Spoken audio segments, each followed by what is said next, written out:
Oke, selamat datang buat para penonton yang udah mampir ke channel Inisiasi Muda di volume ke-5. Masih bersama saya Miftahul Zaman yang akan memandu jalannya diskusi kami pada kesempatan kali ini. Nah, sekarang saya udah bersama pemuda-pemuda hebat Kota Bogor dari Himpunan Mahasiswa Persatuan Islam. Nah, di samping saya ini ada siapa? Iya, nama saya Muhammad Rafiq Al-Faruq. Saya sebagai Ketua Hima Persis Kota Bogor. Oke, siap. Kang Ketum ya, Ya. Kang Farid. Oke, di sebelah kiri saya sekarang. Bismillahirrahmanirrahim. Saya Muhammad Ikhwan dan saya di bidang kajian ilmiah Hima Persis Kota Bogor. Oke. Sebelumnya makasih banyak nih kepada akang-akang semua yang udah nyempatin waktunya buat bisa ngobrol santai pada kesempatan kali ini ya. Jadi kita sekarang ngobrol santai aja, Kang. Iya, boleh. Oke. Ini ngobrol program baru saya gitu kan. Terus gini kan, ada beberapa yang ingin disampaikan, yang pengen dibahas sama saya. Kita sama-sama tahu bahwa kita baru saja dalam masa pemulihan nih dari hantaman COVID-19 ya kan. Oke. Kemudian dipukul lagi kita nih, deng, sama kebijakan pemerintah dengan menaikkan harga subsidi BBM. Ya. Betul kan? Betul. Nah, tentunya ini harus menjadi atensi kita semua. Sepakat kan? Oke. Nah, saya pengen tahu nih pendapat-pendapat dari akang-akang semua nih terkait kebijakan tersebut. Terutama saya pengen tahu apa sih kajian-kajian dari Hima Persis Kota Bogor gitu kan. Yang sempat kemarin juga menyuarakan aspirasinya di istana gitu ya. Dengan OKP-OKP yang lain gitu. Mungkin bisa dijelasin Kang terkait Hima Persis dulu nih, sejarahnya, biografi singkatnya seperti apa sih oleh Kang Ketum? Oh iya, jadi Hima Persis ini salah satu ormawa ya, ormawa dari ormas Islam yaitu Persatuan Islam. Nah, mungkin kalau yang belum tahu, Persatuan Islam ini kan ormas terbesar ketiga setelah yang pertama itu kan Nahdlatul Ulama ya. Ya. Kemudian yang kedua Muhammadiyah. Nah, di posisi ketiga ini ada Persatuan Islam. Nah, kami sebagai Hima Persis ataupun Himpunan Mahasiswa Persatuan Islam ini kami mewadahi para mahasiswa dengan latar belakang Persis, maka bolehlah join dengan kita di Hima Persis. Buat kader-kader Persis, Ya, buat mahasiswa kader-kader gitu ya. Persis, mahasiswa. Tapi punten Kang, ada koreksian dikit. Iya. Organisasi Islam tertua itu adalah Syarikat Islam ya, yang dulunya itu awalnya adalah Syarikat Dagang Islam. Iya. Diketuai oleh Kiai Haji Samanhudi, kemudian berubah menjadi Syarikat Islam dan diketuai oleh Pos Cokraminoto sebagai guru bangsa gitu. Baru Iya. muncullah Nahdlatul Ulama, Muhammadiyah, Persis dan lain sebagainya. Nah, kemudian yang ingin saya tanyakan, gimana sih pandangan teman-teman Hima Persis Kota Bogor terkait kenaikan harga BBM ini? Terutama mungkin bisa diceritakan dari hal yang fundamental gitu ya. Subsidi itu apa? Tepatkah pemerintah mengambil langkah ini gitu? Kira-kira bisa dijelaskan oleh Kang Ketum dulu? Oh iya, jadi saya akan ngebahas. Jadi kan sebelumnya kita di kawan-kawan Hima Persis ini sudah membahas Kajian, terkait ya. sudah mengkaji. Nah, di antaranya poin-poin penting yang kita kaji ini, di antaranya yang pertama ada kita harus mengetahui dulu nih definisi subsidi itu apa. Nah, kemudian kita telah membahas juga sedikit sejarah tentang kenaikan BBM ini dari masa ke masa. Tentunya kan ini sudah jadi hal umum ya kenaikan ini. Nah, kemudian yang ketiga ada bongkar total masalah Pertamina dari mulai harga dasarnya, kemudian kualitasnya gitu. Kemudian yang terakhir kenapa harus rakyat yang susah gitu, padahal kan rakyat sudah membayar pajak gitu. Nah, mungkin untuk lebih jelasnya bisa dijelaskan oleh bidang kajian ilmiah kami, Bung Ikhwanuddin. Oke. Silakan. Kang Ikhwan, silakan sebagai bidang keilmuan. Oke, bismillahirrahmanirrahim.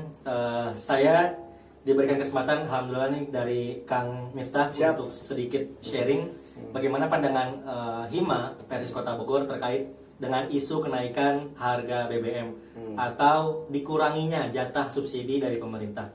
Nah, banyak sekali orang-orang yang membahas tentang ini, tentang pembahasan bahan bakar minyak pada rezim Jokowi, tapi mereka lupa membahas secara fundamental, secara dasar apa yang disebut dengan subsidi, apa yang dimaksud dengan subsidi. Nah, kalau kita nggak tahu apa itu subsidi, ngebahas hal-hal yang lain pun itu akan sedikit berantakan.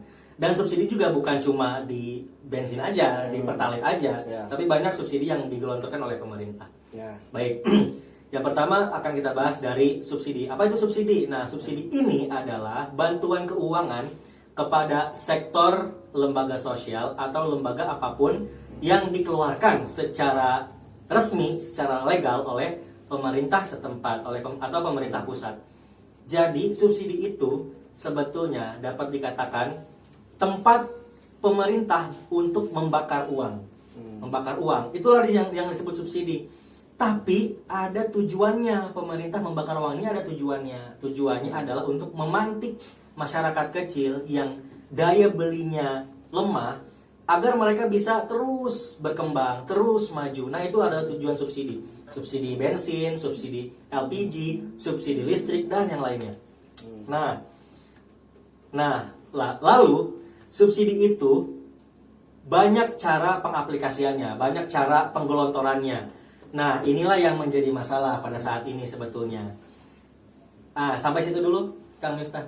Itu sedikit banyak kurangnya dari definisi pembahasan subsidi. Penjelasan singkat lah ya dari Iya. subsidi. Kemudian nih yang ingin saya tanyakan, kira-kira menurut pandangan teman-teman nih, kakak semua, ada nggak sih perbandingan dari kebijakan pemerintah yang sekarang dengan pemerintah yang sebelumnya di era SBY gitu? Ya, baik, dari Kang Rafiq dulu. Baik, Kang. Oke.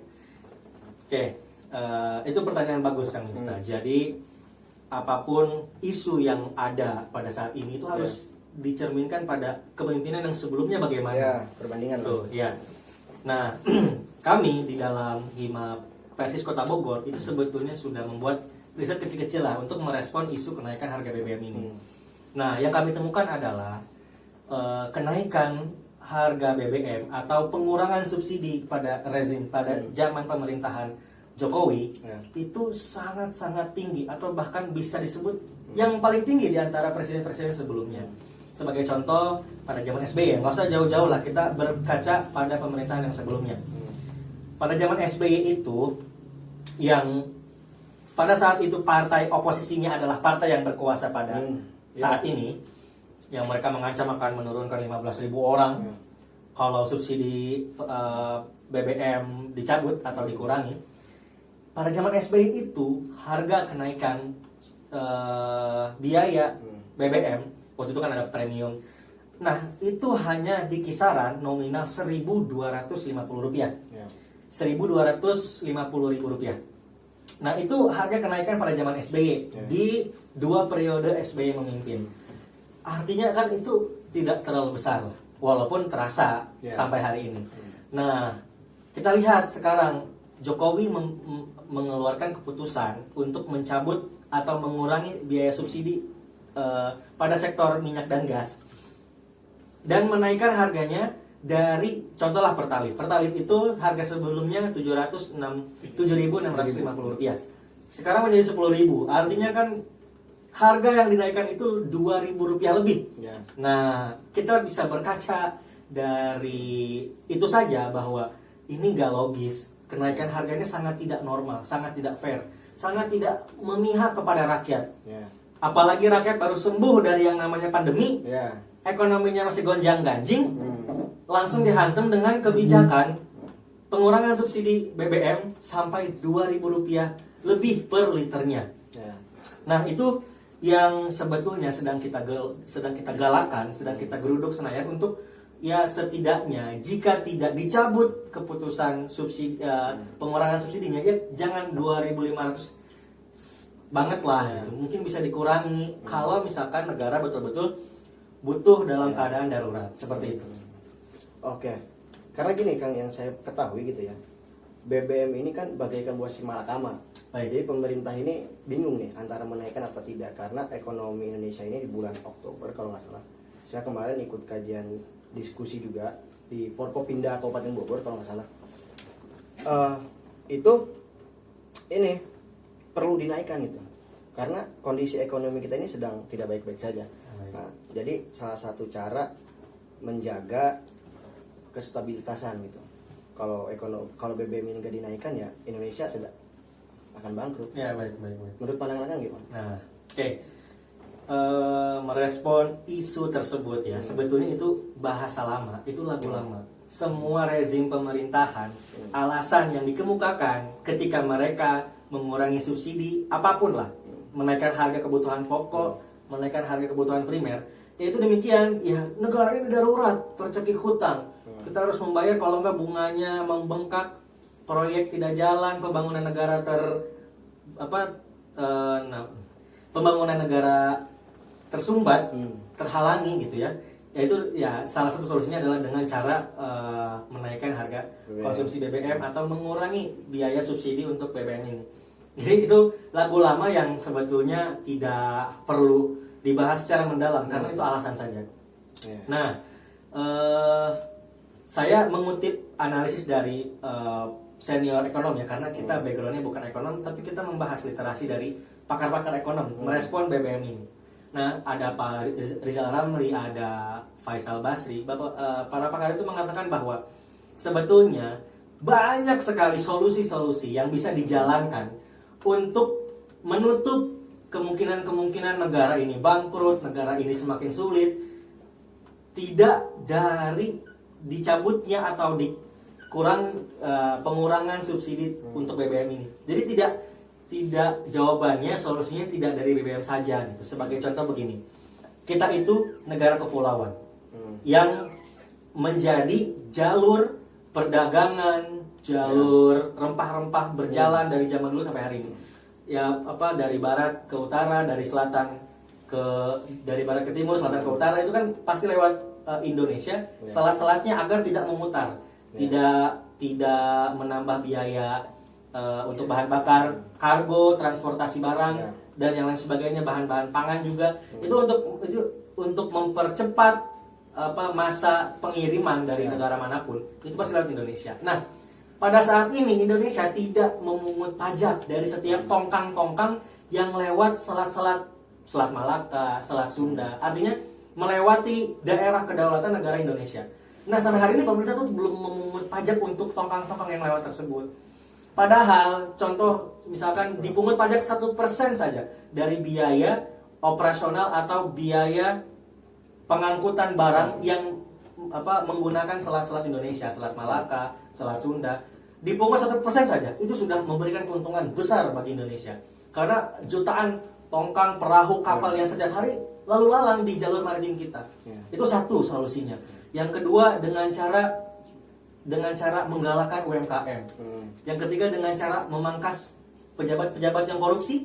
Itu juga merupakan solusi. Nah, jadi itu hanya lagu lama yang menjadi momok saja, alasan bagi pemerintah untuk menjawab pertanyaan rakyat terkait kenapa alasannya kok dinaikin harga BBM ini. Ya, jadi itu mah nggak penting-penting banget. Jadi itu hasil kajian dari teman-teman Himpunan Universitas Kota Bogor kembali lagi ya. Dari masalah data dan sebagainya kan saya tidak terlalu dalam lah. Baik. Teman-teman yang punya lah data itu kan. Dari mana nyomotnya gitu kan. Kemudian nih, gimana dari apalagi kan kalau kita lihat ya isu-isu yang beredar gitu, apalagi mengenai IKN ya kan, ibu kota negara, pindahan ibu kota negara. Kemudian yang menariknya di sisi lain harga BBM naik, muncul juga berita kenaikan gaji dari menteri-menteri gitu yang menjabat. Nah, ini kan anggota dewan. Nah, ini kan cukup jadi pertanyaan ya. Kok rakyat subsidinya dicabut, tapi kok ibaratnya aparatur pemerintah ini mendapat kenaikan gaji loh. Kenapa malah rakyat jadi korban mulu, tersudutkan gitu. Jadi lancip ke bawah sedangkan ke atas itu tumpul gitu. Oke, Itu kan jadi bahan pertimbangan kita juga. Nah, selanjutnya nih, menurut kalian terkait Pertamina ini, pandangan kalian seperti apa sih? Pertamina. Oke. Yang pertama, saya mau mengatakan bahwa demokrasi itu amanat konstitusinya adalah memelihara rakyat miskin. Nah, sebetulnya dengan dinaikkan harga BBM ini sudah menyalahkan amanah konstitusi kita 1945. Karena pemerintah secara tidak langsung tidak memelihara masyarakat miskin, justru membunuh secara perlahan. Nah, saya juga melihat dari segi lembaga ini, perusahaan BUMN milik negara yang kita kenal dengan Pertamina, yang mengelola, meregulasi, memproduksi BBM, produk-produk bensin itu yang sering kita bilang bahan bakar. Nah, sebetulnya dari segi itu tadi dari pemerintah ya. Ini kita membahas sekarang dari segi tubuh perusahaan Pertamina ini sekarang. Saya menemukan banyak sekali keanehan-keanehan, kejanggalan-kejanggalan yang kita temukan di dalam kajian Hima Persis Kota Bogor. Yang pertama, kita sampai hari ini belum mengetahui harga sebetulnya berapa sih produk-produk bensin yang dikeluarkan oleh Pertamina. Waktu itu sempat Direktur Utama Pertamina, siapa namanya yang perempuan itu, ibu-ibu tuh, saya lupa juga namanya. Beliau mengatakan kalau tidak disubsidi Pertamax harganya 17.000, Pertalite harganya 14.000. Oke, sampai situ kita cukup mengetahui lah dari mulut Direktur Utama Pertamina yang setiap hari mengelola Pertamina. Nah, artinya kok aneh kita bandingkan dengan perusahaan-perusahaan yang bergerak di bidang yang sama menyediakan produk-produk bahan bakar seperti yang sekarang viral tuh banyak baru tumbuh cabang-cabangnya. Itu ada Vivo. Vivo ini kan swasta, mereka tidak disentuh oleh subsidi sedikit pun karena mereka berdiri sendiri swasta, kecuali untuk perizinan, yaitu urusannya kepada pemerintah. Nah, Vivo ini mengeluarkan produk yang setara dengan Pertalite itu dengan harga 10.900, setara dengan Pertalite. Sedangkan kita sekarang menikmati Pertalite dengan harga 10.000 yang konon katanya sudah disubsidi. Tapi kita lihat ucapan dari Dirut Utama Pertamina bahwa Pertalite jika tidak disubsidi harganya 14.000 sekian. Nah, pertanyaan selanjutnya, kok Pertamina mematok harga untuk barang yang sama dengan kualitas yang justru mungkin di bawah dari Vivo, tapi mematok harga lebih mahal. Nah, ini ada apa ini? Kualitas kita dalam kualitas tidak menang, tidak baik, tidak lebih bagus. Untuk mungkin untuk pamor juga ya, karena lebih banyak saja. Kalau Pertamina nggak terkenal banget juga pasti lebih banyak yang beli Vivo. Artinya ini benar nggak sih pemerintah mensubsidi produk Pertamina? Kok masih mahal juga gitu, aneh. Sedangkan swasta saja yang tidak disubsidi sama pemerintah itu mereka bisa menjual produknya jauh lebih murah dibanding Pertamina dengan kualitas yang lebih baik. Nah, ini kan menjadi pertanyaan yang aneh juga. Yang kedua, ya tadi yang pertama, kita tidak bisa melihat harga asli dari produk-produk Pertamina. Lalu yang kedua, Pertamina itu tadi yang kedua apa ya? Tadi nanti dikat aja kan? Lupa lagi nelfon tadi. Oke. Lalu yang kedua, bisa kita bandingkan dari kualitas. Tadi dari harga lah. Sekarang dari kualitas. Ini saya punya riset, kemarin baca banyak media, banyak literatur. Kualitas bensin Pertamina, kualitas produk Pertamina itu tidak lebih baik daripada Petronas milik Malaysia. Tapi Petronas bisa menjual produk-produknya yang setara Pertalite. Sekarang kita 10.000. Petronas menjual produk setara Pertalite di Malaysia itu masih 6.500 liter. Padahal dari segi kualitas lebih bagus karena Petronas itu sudah skala internasional. Mereka sudah hadir mensponsori MotoGP, mensponsori balapan internasional yang lain. Tapi Petronas bisa menjual produknya lebih murah. Padahal kurs mata rupiah pun itu Malaysia di atas kita. 1.000 rupiah itu kalau nggak salah sekarang sekitar kursnya itu 2.500. Artinya harusnya Pertamina bisa menjual lebih murah loh. Orang kursnya aja lebih murah Indonesia. Nah, itu jadi dua hal yang janggal dari tubuh Pertamina yang kita dapatkan secara cepat. Kita riset, kita meneliti. Yang pertama, harganya tidak jelas. Ini dari Pertamina ya, dari BUMN Pertaminanya sendiri. Yang kedua, bagaimana bisa menjual produk yang lebih mahal tapi kualitasnya tidak jauh lebih baik daripada produk-produk swasta yang lain atau dari perusahaan BUMN negara lain gitu. Nah, gimana Bung Rafiq? Jadi kalau tuh ada tambahan terkait penilaian terhadap Pertamina? Udah cukup sih ya kayaknya, Cukup udah ya? cukup jelas dari Diwakilkan pemilu. lah ya. Ya, Bidang itu keilmuan. itu kurang lebih yang kita dapatkan dari penelitian kita untuk Pertamina ini sendiri. Ya, Oke. di balik korupsi-korupsi yang ada di tubuh birokrasi Pertamina, ya itu mungkin kita bisa baca langsung lah di media-media, di headline berita segala Hmm. macam. Ya, itu sudah lumrah lah. Jadi di sisi lain Demikian. negara luar itu menurunkan harga BBM, Betul. Indonesia malah menaikkan, ada apa Iya. gitu, pertanyaan besar. Betul, betul. Nah, kira-kira menurut pandangan akang-akang juga nih, apa sih komparasi terhadap negara Indonesia dengan negara luar terkait BBM ini? Ada penilaian nggak? Oke. Komparasi. Oke, baik, saya tanggapi ya. Ini pertanyaan bagus juga nih Kang Miftah. Jadi kita bongkar aja semuanya Ya, ya. sekalian aja lah. Kita membandingkan. Sebetulnya membandingkan itu nggak baik. Hmm. Kalau yang dibandingkan tidak memberikan manfaat, kita kan ini banding-bandingin juga memberikan gambaran bagi masyarakat. Nah, kita bandingkan kondisi yang sama dengan terkait dengan isu kenaikan harga BBM di negara Indonesia dengan negara yang lain. Oke, di negara lain itu ini yang sebetulnya nih mungkin dilupakan atau dibiarkan ya oleh pemerintah. Tapi sebetulnya kita khususkan saja ya, mungkin dilupakan atau mungkin mereka lupa. Banyak proyek-proyek mangkelak yang mungkin sedang mereka jalani, sedang mereka benahi katanya. Iya. Kalau di negara-negara lain itu, contoh di Amerika, ada kenaikan harga bahan pokok, bahan primer, ya termasuk BBM ini juga ya. Nah, mereka itu menaikkan harga BBM-nya lebih mahal jauh daripada Indonesia. Ya lihat aja Shell ya. Shell itu kan ya perusahaan barat juga, itu kan mereka mematok harga yang tinggi 15.000 ke atas, 19.000. Tapi lihat juga dari pendapatan buruh atau UMR di negara-negara tersebut. Dilihat juga kemampuan masyarakat untuk membeli produk bahan bakar tersebut. Pendapatan masyarakat. Iya, betul. Nah, Indonesia ini dinaikkan harganya menjadi 10.000, tapi kan UMR-nya paling tinggi Kalimantan 5,2 misalkan, Jakarta 4,8. Kalau dilihat dibandingkan dengan negara yang lain, oke Amerika, ya sekian lah harga bahan bakar, tapi kan penghasilannya Iya. penghasilan itu rata-rata 20 juta kalau dikurs kepada rupiah. Iya. 20 juta, 30 juta sebulan.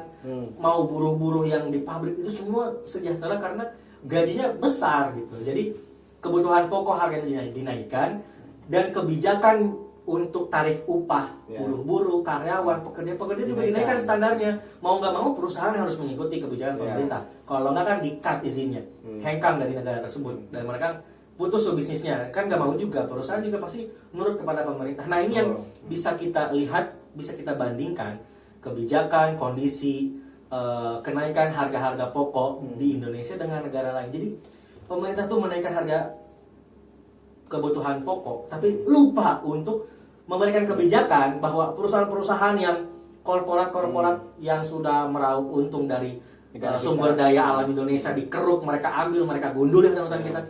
Ya harus tegas bahwa gajinya dinaikin juga dong gitu. Nah inilah yang menjadi alasan buruh-buruh sampai bergelombang-gelombang itu turun ke jalan itu dengan itu. Berarti ada perbedaan ya, di luar mah UMR-nya dulu naik, baru harga-harganya dinaikkan. Kalau di kita dari bawahnya dulu naik nih, BBM subsidi naik, nanti mungkin baru UMR-nya dinaikkan, gitu ya. Jadi ada terbalik ya. Gaji dengan apa namanya harga subsidi itu sebanding gitu. Betul.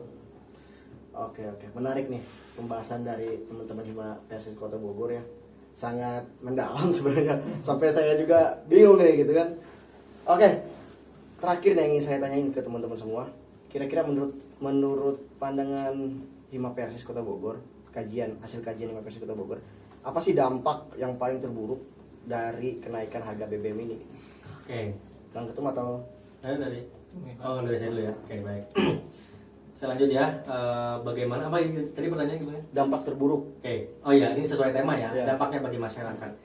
Yang pertama, saya mau menyampaikan dulu bahwa pemerintah dalam mencuci tangan dari isu kenaikan harga BBM ini, itu mereka cenah katanya mengeluarkan BLT, bantuan langsung tunai kepada masyarakat sebesar 600.000 untuk membayar untuk membeli BBM. Jadi dia dibantu rakyat kecil ya.